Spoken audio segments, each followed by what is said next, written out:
370 സീറ്റുകളാണ് BJP തനിച്ച് സ്വപ്നം കാണുന്ന മാന്ത്രിക സംഖ്യ. ഇതിൽ ഏറ്റവും കൂടുതൽ സംഭാവന നൽകാൻ കഴിയുന്ന 2 സ്റ്റേറ്റുകളാണ് കർണാടകയും ബംഗാളും. പക്ഷേ പാർട്ടിയുമായി ബന്ധപ്പെട്ട അല്ലെങ്കിൽ മുന്നണിയുമായി ബന്ധപ്പെട്ട 2 വ്യക്തികളുമായി ഉണ്ടായ ലൈംഗിക അപവാദ കേസ് വല്ലാതെ പാർട്ടിയെ പ്രതിരോധത്തിലാക്കുന്നില്ലേ? സാധ്യതകൾ മങ്ങുകയാണോ? ഇല്ല, സാധ്യതകൾ ഒന്നുകൂടെ തെളിയുകയാണ്. ഈ തെരഞ്ഞെടുപ്പിൻ്റെ തുഞ്ചത്ത് കൊണ്ടുവന്ന് ഇതുപോലത്തെ ആരോപണങ്ങളൊക്കെ കൊണ്ടുവന്നു കഴിഞ്ഞാൽ ജനങ്ങൾ പുച്ഛിച്ച് തള്ളും.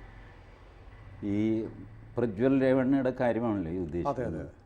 ഇത് എത്ര നാളായി എല്ലാവരുടെ കയ്യിലും ഈ വീഡിയോ എത്തിയിട്ട് ഇത്രയും കാലം എല്ലാം മറച്ചു വെച്ചിട്ട് ഇപ്പം അങ്ങോട്ട് പൊട്ടിത്തെറിച്ച് പ്രജ്വലിനെ പിടിക്കുക എന്നൊക്കെ പറഞ്ഞ് അയാളെങ്ങോട്ടോ ഓടി വെളുപ്പിനെയുള്ള ഫ്ലൈറ്റ് കയറിയിട്ട് നാട് വിട്ടു അങ്ങനെ ഇങ്ങനെ എന്നൊക്കെ പറഞ്ഞ് ഈ പ്രശ്നം ഉണ്ടാക്കേണ്ട കാര്യം എന്താ?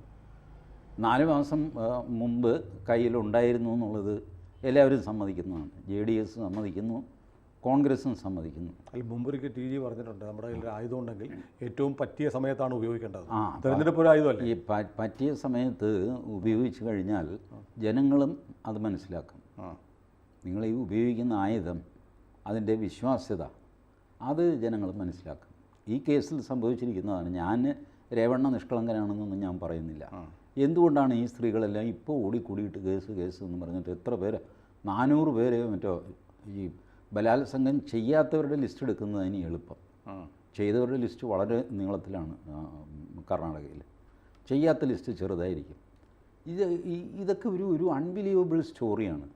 ഇതെല്ലാം കൂടെ വീഡിയോയിൽ എടുക്കുക. എങ്ങനെയാണ് ഒരു സ്ത്രീ ബലാത്സംഗം ചെയ്യപ്പെടുമ്പോൾ ഇയാൾ വീഡിയോയും കൂടെ എടുത്തു? മാത്രമല്ല ചിലർ പറയുന്നു ശരി, മാനസിക പ്രശ്നമുണ്ട്, അയാൾ ചെയ്തു.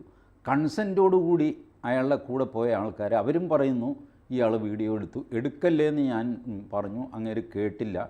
ഇങ്ങനെയൊക്കെ ഉണ്ട്. എന്തിനാ ഇയാളുടെ അടുത്ത് പോകുന്നത്? അങ്ങനെയാണെങ്കിൽ കൺസെൻറ്റോടുകൂടി പോയവരാണല്ലോ. രാഷ്ട്രീയത്തിൽ വലിയ സ്വാധീനമുള്ള ആൾ, പലതും സാധിക്കാൻ. രാഷ്ട്രീയത്തിൽ സ്വാധീനമുള്ള ഇയാൾ മാത്രമല്ലല്ലോ, ഇഷ്ടംപോലെ ആൾക്കാരുണ്ട് കർണാടകയിൽ. ഒരു വൃദ്ധയായ 65 വയസ്സുള്ള വൃദ്ധ, അവർ കൈകൂപ്പിക്കൊണ്ട് പറയുന്നു, മോനെ നിൻ്റെ അച്ഛൻ്റെ അച്ഛനും ഞാൻ ആഹാരം കൊടുത്തതാണ്, എന്നെ വെറുതെ വിടണം. അവരെയും റേപ്പ് ചെയ്യുന്നു. അത് കൺസെൻറ്റോടുകൂടിയാണെന്നാണ് പറയുന്നത്. കൺസെൻറ്റോടുകൂടി ചെയ്യും. ഈ വീഡിയോ എടുക്കാനാണ് അവർ കൈതൊഴുത് പറയുന്നത്, വീഡിയോ എടുക്കല്ലേ എന്ന്. മറ്റേ കാര്യത്തിന് അവർക്ക് കൺസെൻറ്റ് ഉണ്ടായിരുന്നു. ഇങ്ങനെയാണ് പറയുന്നത്. ആരും ഈ വീഡിയോ കണ്ടിരിക്കുന്നു. പക്ഷേ ഈ വീഡിയോ മാസങ്ങൾക്ക് മുമ്പ് തന്നെ കർണാടകയിലെ പ്രധാനപ്പെട്ട മീഡിയയുടെയും നേതാക്കന്മാരുടെയും ഒക്കെ കയ്യിൽ, DK ശിവകുമാർ അടക്കം എല്ലാവരുടെയും കയ്യിലുണ്ടായിരുന്നു. ഇത് വെച്ചുകൊണ്ടിരുന്നിട്ട് ഇത് കുഴപ്പമാകുമെന്ന്, തെരഞ്ഞെടുപ്പ് അടുത്ത് കഴിഞ്ഞപ്പോൾ ഇത് പ്രശ്നം ആകുമെന്ന് മനസ്സിലാക്കി രേവണ്ണയും കണ്ടേക്ക് കടക്കുകയും ചെയ്തു. അതോ ഇനി ഇവിടെ തന്നെ ഉണ്ടോ എന്നറിയാമല്ല. പോലീസ് ജർമ്മനിക്ക് പോയിന്ന് പറയുന്നു. 7 ദിവസം വേണം ഹാജരാകാനെന്നാണ് അയാളുടെ വക്കീൽ പറഞ്ഞത്. അതെന്ത് പരിപാടി? ജർമ്മനിയിൽ നിന്ന് 7 ദിവസം കഴിഞ്ഞ് എന്താ സംഭവിക്കാൻ പോകുന്നത്? തെരഞ്ഞെടുപ്പ് കഴിയുമോ അപ്പോഴത്തേക്ക്? ഇതിലൊക്കെ എന്തൊക്കെയോ ഏടാകൂടമുണ്ട്. ഇത് ജനങ്ങൾക്ക് മനസ്സിലാവും. അതുപോലെ ബംഗാളിൽ എന്താ വിചാരിച്ചത്? ഈ ആനന്ദ് ബോസിന് ഒരു പെണ്ണിനെ കയറി പിടിക്കണമെങ്കിൽ ബംഗാൾ വരെ പോകേണ്ട കാര്യമുണ്ടോ? കേരളത്തിൽ അങ്ങനെ IAS ഉദ്യോഗസ്ഥനായിട്ടിരുന്നതല്ലേ എത്രയോ കാലം. ഏതെങ്കിലും പെണ്ണുമായിട്ട് എന്തെങ്കിലും അപവാദമുണ്ടോ? വെറുതെ അങ്ങോട്ട് ഗവർണറെ നാറ്റിക്കാനായിട്ട് എന്നെ കയറി പിടിച്ചു. ഞാൻ പറയട്ടെ, ഈ നാട്ടിൽ ഒരാളെ ചീത്തയാക്കാൻ ഏറ്റവും എളുപ്പമാർഗം ഒരു പെണ്ണ് തുനിഞ്ഞിറങ്ങുക എന്നുള്ളതാണ്. അതിപ്പോഴല്ല, പണ്ട് 1974 അന്നിറങ്ങിയ പുസ്തകമായിരുന്നു ജസ്റ്റിസ് സദാശിവൻ്റെ കുറ്റവും ശിക്ഷയും. അതിൽ അദ്ദേഹം എഴുതി വെച്ചു, അന്നത്തെ നിയമം അനുസരിച്ച് തുനിഞ്ഞിറങ്ങിയാൽ ഒരു സ്ത്രീക്ക് പുരുഷനെ ജയിലിലാക്കാൻ പറ്റും. കാരണം ഈ നിയമങ്ങൾ സൃഷ്ടിച്ചിരിക്കുന്നത് സാധാരണഗതിയിൽ ഒരു സ്ത്രീ ഇയാളെന്നെ പിടിച്ചു തോണ്ടി എന്നൊന്നും പറയില്ല. കാരണം അവരുടെയും കൂടെ മാനം പോകുമല്ലോ എന്നും ഭയന്നിട്ട്. അപ്പോൾ ഒരു സ്ത്രീ ഇങ്ങനെ പറയണമെങ്കിൽ എത്ര കണ്ടവർ സഹിച്ചു കാണും. അതുകൊണ്ട് അവരുടെ മൊഴി വിശ്വസനീയമാണ്, അതുകൊണ്ട് അത് കേസാക്കണം. ഇങ്ങനെയാണ് ഈ നിയമം വരുന്നത്. ഇപ്പോൾ അങ്ങനെയല്ല.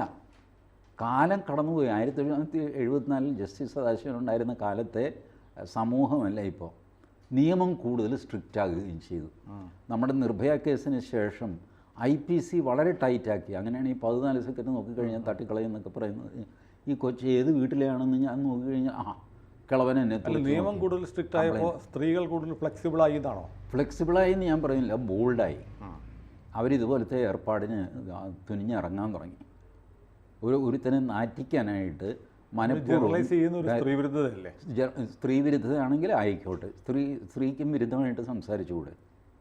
ഇത് പുരുഷനെ വിരോധിച്ച് എല്ലാവർക്കും സംസാരിക്കാം, സ്ത്രീയെപ്പറ്റി ഒന്നും സംസാരിക്കാൻ പാടില്ല. സ്ത്രീകളൊക്കെ എന്താ പുണ്യവാളത്തുകളാണ്? ഞാൻ പറയുന്നത് ഈ ഒരു ആര്യ രാജേന്ദ്രൻ അവിടെ ഈ ആര്യയേക്കാൾ മിടുക്കുകയാണ് അവിടുത്തെ ആര്യ.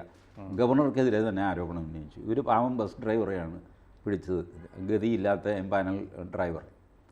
അവരങ്ങനെയല്ല, അവർ കുറച്ചുകൂടെ ബുദ്ധിയുള്ള ആര്യ രാജേന്ദ്രനാണ്. അവർ ഗവർണറെ തന്നെ അങ്ങ് ടാർഗറ്റ് ചെയ്തു.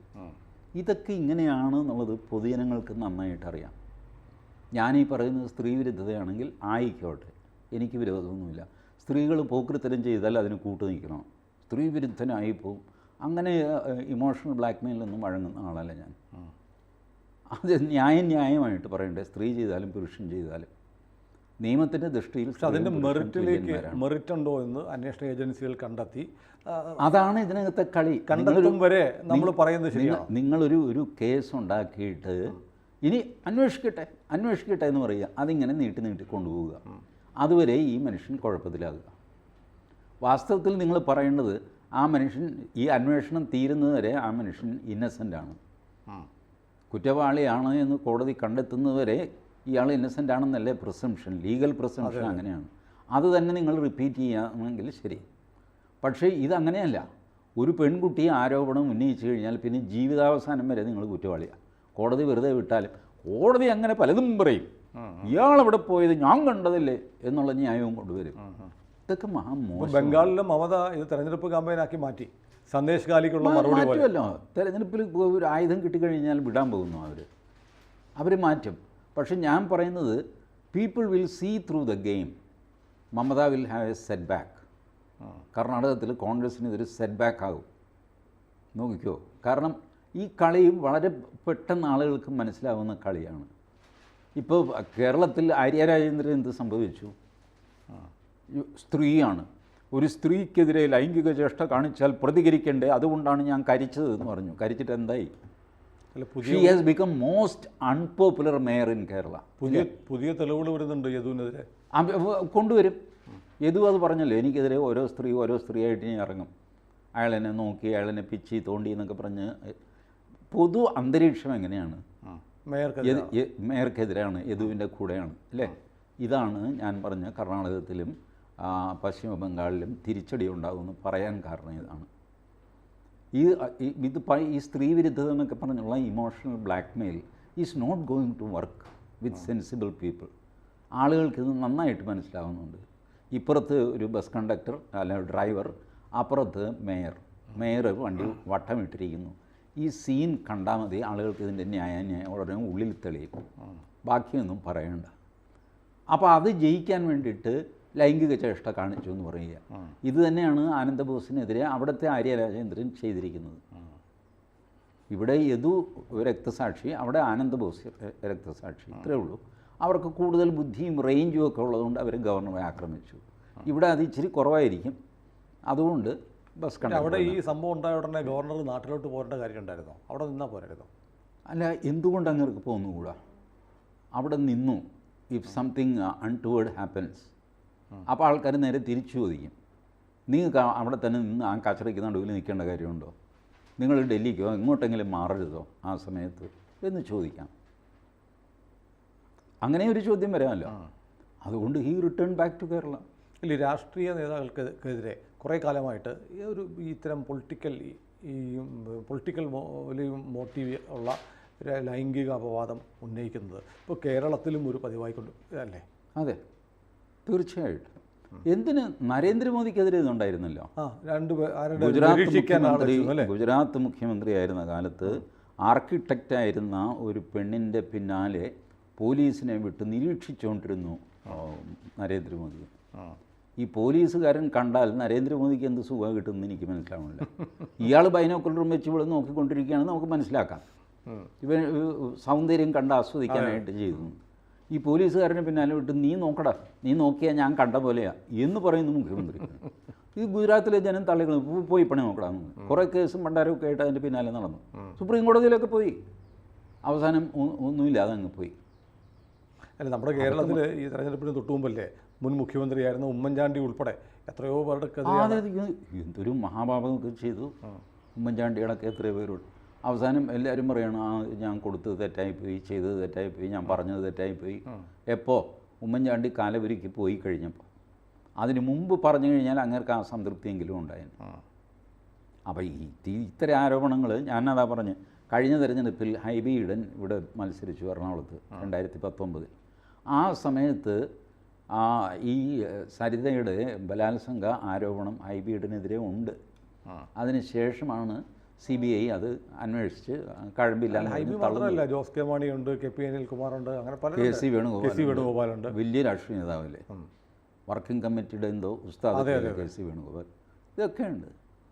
എന്നിട്ട് CBI അത് ക്ലോസ് ചെയ്തു.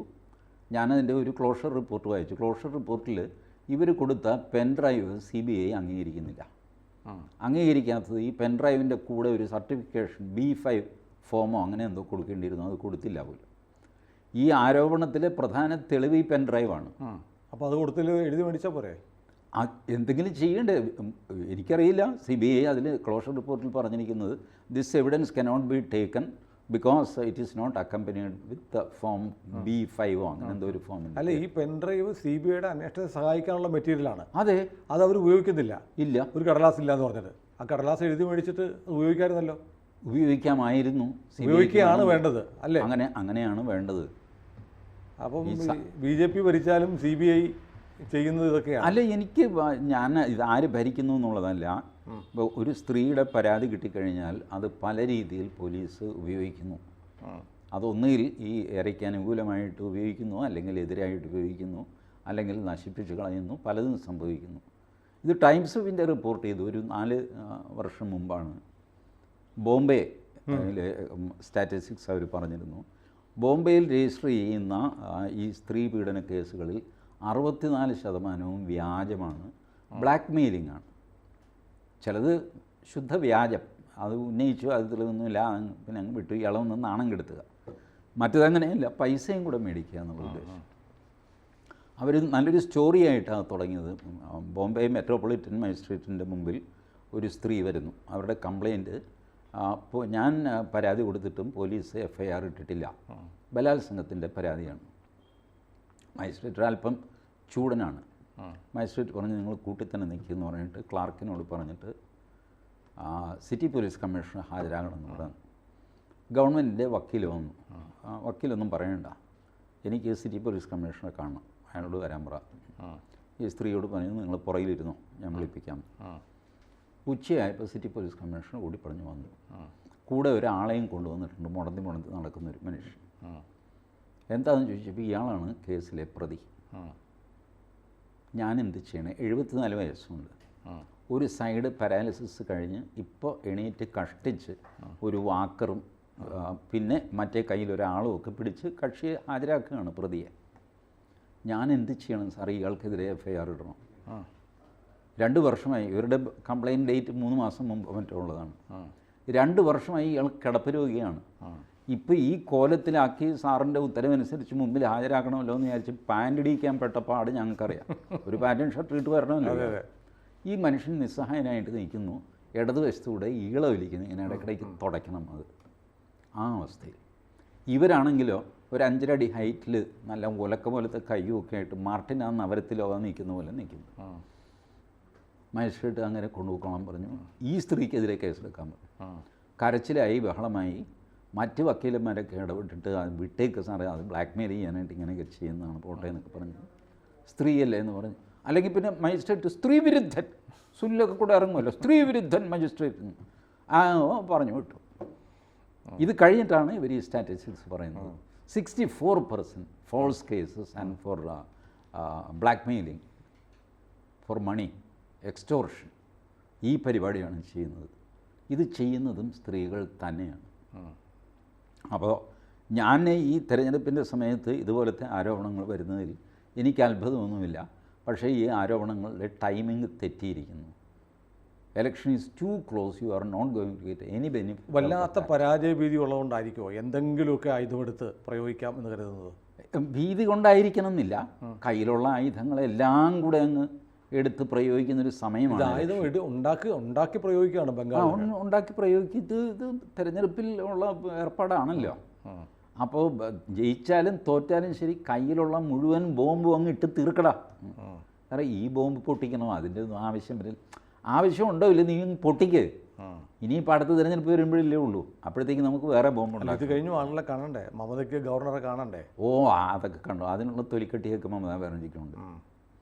ഏതായാലും ഞാൻ പുറകോട്ടെന്ന് ആലോചിക്കുക നമ്മുടെ സംഭാഷണത്തിൽ. അതായത് കേരളത്തെ ഒരു കാലത്ത് വലിയ രാഷ്ട്രീയ കൊള്ളൊക്കെ ഉണ്ടാക്കിയതാണ് സോളാർ കേസ്. അതിലെ അന്വേഷണം അവസാനം CBI ഏറ്റെടുത്തിട്ട് CBI തന്നെ അട്ടിമറിച്ച് അതിലെ ഇരയ്ക്ക് നീതി കൊടുത്തില്ല എന്നാണ് ഇപ്പോൾ TJ എന്നോട് പറഞ്ഞത്.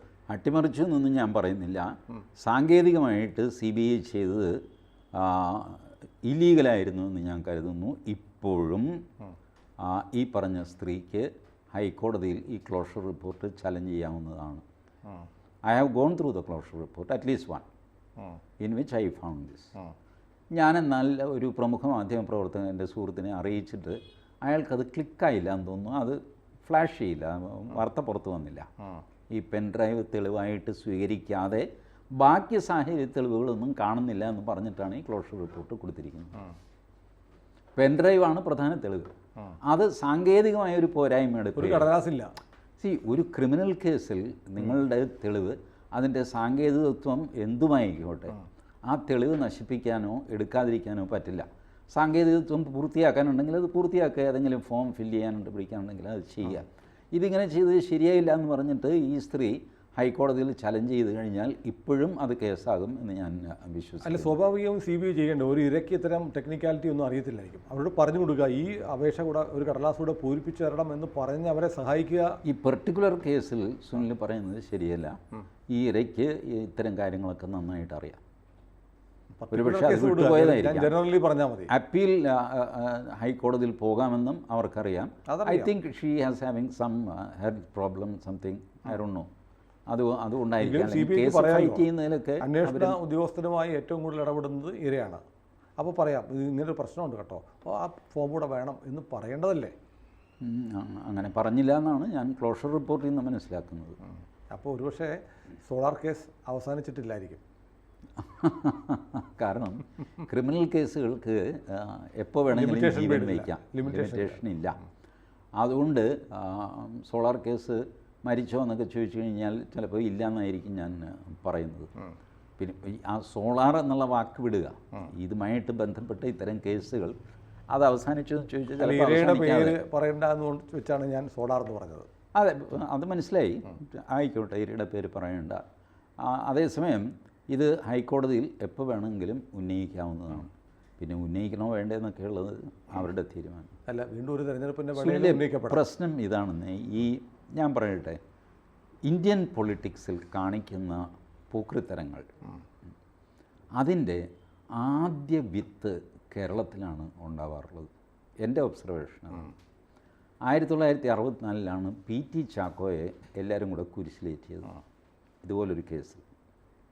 ഒന്നുമില്ലാത്ത ഒരു കാര്യം, ഒരു കാറിലൊരു പെണ്ണുണ്ടായിരുന്നു എന്ന് തന്നെ വയ്ക്കുക. സോ വാട്ട് അത് നേരിട്ട രീതി എങ്ങനെയായിരുന്നു കോൺഗ്രസ്സിൽ? അത് പോട്ടെ എന്നൊക്കെ പറഞ്ഞ് എല്ലാം അവസാനിച്ചതാണ്. പ്രഹ്ലാദൻ ഗോപാലൻ എന്ന് പറഞ്ഞ് MLA, പുള്ളിക്ക് ജാനുവരി 30 രാത്രി, 30 എൻ്റെ ഓർമ്മ, രാത്രി മഹാത്മാഗാന്ധി സ്വപ്നത്തിൽ വന്ന് പറയുന്നു, ഗോപാല, ഈ നടക്കുന്നത് അധർമ്മമാണ്, ആരെന്ത് ചെയ്താലും നീ ഇതിന് കൂട്ടുനിൽക്കുമെന്ന് ഞാൻ വിചാരിച്ചില്ല ഗോപാല, ഇത് ചെയ്യല്ലേ ഗോപാല. ജാനുവരി 31 ഗോപാലൻ നിയമസഭയിൽ സത്യാഗ്രഹിയിരിക്കുന്നു. PT ചാക്കോയെ കോൺഗ്രസിൽ നിന്ന് പുറത്താക്കണം എന്ന് പറഞ്ഞിട്ട്. കാര്യം എന്താണെന്ന് ചോദിച്ചപ്പോഴാണ് മഹാത്മാഗാന്ധി സ്വപ്നത്തിൽ വന്ന് പറഞ്ഞു. The issue was reignited and finally PT Chacko has to go. ഈ എക്സാമ്പിൾ കാണിച്ചു കൊടുത്തത് 1964 കേരളമാണ്. ഇന്ന് പിന്നെ ഔത്തരാഹന്മാർ കളിക്കുമ്പോഴുണ്ടല്ലോ, അവർ ഈ കളി കുറച്ചുകൂടെ വലുതാക്കും, ഹയർ റേഞ്ചിലുള്ള വലിയ കാർണിവലാക്കി മാറ്റും. ഇതാണ് ഇപ്പോൾ സംഭവിച്ചുകൊണ്ടിരിക്കുന്നത്. കളി തുടങ്ങിയത് ഇതൊക്കെ ചെയ്യാം, കാലുമാറ്റം, പിന്താങ്ങി പ്രതിപക്ഷത്താണ്, പക്ഷേ ഭരണകക്ഷിയെ പിന്താങ്ങുന്നു. ഈ പരിപാടി ചെയ്തത് കേരളത്തിലാണ് ആദ്യമായി. മുന്നണി രാഷ്ട്രീയം. ഇതൊക്കെ ഭാരതത്തെ പഠിപ്പിച്ചത് കേരളമാണ്. എന്നിട്ട് നമ്മൾ വലിയ ദീവന്മാർ വടക്കൊക്കെ എന്താ ആയാറാം ഗയാറാം എൻ്റെ അച്ഛൻ ഇവിടെയാണ്, ഇവിടുത്തുകാരനാണ് ആയാറാം ഗയാറാം എൻ്റെ അച്ഛൻ. ആകെ ഇതേ ഉള്ളൂ, മകൻ കുറേ കൂടെ ലാർജർ. ഇവിടെ ഒരു 4 പേര് കാല് മാറിയപ്പോൾ അവർ 400 പേര് കാല് മാറി എന്നുള്ളതാണ് അവരുടെ. കേരളമാണ് പാഠപുസ്തകവും പാഠശാലയും. നമ്മൾ വെടിക്കെട്ട് നമ്മൾ തുടങ്ങുന്നു, അവർ ഇത് 8 നിലയിൽ ഗർഭം കലക്കി അമിട്ടൊക്കെ ചേർത്തിട്ട് അവർ പൊട്ടിക്കുന്നു. എന്നിട്ട് നമ്മൾ അവരെ കുറ്റം പറയുന്നു. വടക്കുള്ളവർ കുളിക്കില്ല, പള്ളി തയ്ക്കില്ല, വിദ്യാഭ്യാസം ഇല്ല എന്നൊക്കെ പറയുന്നു. ഇതിൻ്റെയൊക്കെ ഈറ്റില്ലം കേരളമാണ്. അപ്പം അത് ഇപ്പം ഈ നടക്കുന്ന ഈ ലൈംഗികാരോപണ വിവാദം സംഗതിയൊക്കെ ഇതിൻ്റെയും ഈറ്റില്ലം കേരളം തന്നെയാണ്. രാഷ്ട്രീയത്തിൽ ഇതുപോലത്തെ കളികൾ കളിക്കാം എന്ന് കാണിച്ചു തന്നത് നിർഭാഗ്യവശാൽ പ്രഹ്ലാദൻ ഗോപാലൻ എന്നുള്ള MLA. ഏതായാലും കർണാടകയും ബംഗാളും മാത്രമേ ആയുള്ളൂ. ഇനി 5 ഘട്ടം കൂടി തിരഞ്ഞെടുപ്പുണ്ട്. ഏതെല്ലാം ബോംബുകൾ പൊട്ടുമെന്ന് നമുക്കിതൊരു ഉത്സവമല്ലേ, the greatest festival in India, അത് തിരഞ്ഞെടുപ്പാണ്. പക്ഷെ ഒരുപാട് പേർക്ക് വല്ലാതെ പരുക്കേൽക്കുന്നുണ്ട്. you have to be thick skin if you are in politics. അസാമാന്യമായ ഈ തൊലിക്കട്ടി വേണം രാഷ്ട്രീയത്തിൽ നിൽക്കണമെങ്കിൽ. അതല്ലെങ്കിൽ നിങ്ങൾ പരാജയപ്പെട്ടു പോകും. അടുക്കളയിൽ കയറിയിട്ട് ഇവിടെ ഭയങ്കര ചൂടാണെന്നൊക്കെ പറഞ്ഞിട്ട് കാര്യമുണ്ടോ? പൊളിറ്റിക്സ് അങ്ങനെയാണ്. അതറിയാവുന്നവർ, അത് സഹിക്കാൻ പറ്റിയവർ, അതിന് തിരിച്ചടിക്കാൻ പറ്റിയവരൊക്കെയാണ് പൊളിറ്റിക്സ് സർവൈവ് ചെയ്യുന്നത്. അവർക്ക് മാത്രം പറ്റിയതാണ്, അല്ലാത്തവർക്ക് പറ്റില്ല. ഏതായാലും അതുകൊണ്ട് ഇത് വേണ്ടാന്ന് വെച്ചൊരു കക്ഷി ഉണ്ടായിരുന്നു, ഒരേ ഒരാൾ. അതാണ് മോഹൻദാസ് കരംചന്ദ് ഗാന്ധി. എന്തിനു വേണ്ടിയിട്ടാണോ അദ്ദേഹം യുദ്ധം ചെയ്തത്, സ്വാതന്ത്ര്യ സമരം, ആ സ്വാതന്ത്ര്യ ദിനത്തിൽ രാത്രി നെഹ്റു കൊടിയൊക്കെ പൊക്കിയല്ലോ. ആ സമയത്ത് ഈ വൃദ്ധൻ ബംഗാളിലായിരുന്നു, നവഖാലിയിൽ. തൻ്റെ കുടിലിൽ ഉറക്കമായിരുന്നു. നെഹ്റുവിൻ്റെ പ്രശസ്തമായ വാക്കുകളുണ്ടല്ലോ, ലോകം ഉറങ്ങുമ്പോൾ ഭാരതം ഉണരുകയാണെന്നൊക്കെ പറഞ്ഞു. വസ്തുതാപരമായിട്ട് തെറ്റാണത്. ലോകം മൊത്തം ഉറങ്ങുമൊന്നും ആയിരുന്നില്ല, ലോകം ഉണ്ടല്ലേ ഇരിക്കുന്നത്. അപ്പോൾ പകുതി ഉണരുന്നതേ ഉള്ളൂ. അത് പോട്ടെ, നമുക്ക് അതിൻ്റെ ഒരു ഭാവാർത്ഥം എടുക്കാം. പക്ഷേ ഈ ഉറങ്ങുന്ന ലോകത്തിൽ ആയിരുന്നു മോഹൻദാസ് കരംചന്ദ് ഗാന്ധി. അദ്ദേഹം 10 മണിക്ക് ഉറങ്ങും. അദ്ദേഹം അന്നും 10 മണിക്ക് ഉറങ്ങാൻ കിടന്നു. നെഹ്റു ഈ കൊടി പൊക്കിയത് ആഘോഷമൊന്നും പുള്ളി കണ്ടില്ല. പുള്ളിക്ക് വേണമെങ്കിൽ പ്രധാനമന്ത്രിയോ പ്രസിഡൻറ്റോ ആകാമായിരുന്നു. ഒന്നുമായില്ല. കാരണം അദ്ദേഹത്തിന് അറിയാമായിരുന്നു, ഇതിലിറങ്ങിക്കഴിഞ്ഞാൽ തൊലിക്കെട്ടി വേണം, എനിക്കതില്ല, ഞാനില്ല. മഹാത്മാവായി തുടരില്ല എന്നറിയാമായിരുന്നു. ഏതായാലും രാഷ്ട്രീയം എന്താണ് എന്ന് ഒരിക്കൽ കൂടി കാണിച്ചു തരികയാണ് നമ്മുടെ തെരഞ്ഞെടുപ്പ്. ബംഗാളും കർണാടകയും മാത്രമല്ല, ഇനിയും ഒരുപാട് കെട്ടുകഥകളും ഒക്കെ വരാം. ഈ പൂന്താനം പറഞ്ഞ പോലെ കണ്ടതൊന്നുമേ സത്യമല്ല എന്നത് മുന്നേ കണ്ടെന്നറിയുന്നത് ചിലർ എന്ന് പറഞ്ഞു. ഇപ്പം ഈ നടക്കുന്നൊന്നും അല്ല പൂരം, ഇനി വരാനിരിക്കുന്ന പൂരം നമുക്ക് കാത്തിരിക്കാം. കൂടുതൽ വാർത്തകളും വിശേഷങ്ങളും നിങ്ങളിലേക്ക് എത്താൻ ABC മലയാളം സബ്സ്ക്രൈബ് ചെയ്യുക, ബെൽ ബട്ടണും അമർത്തുക.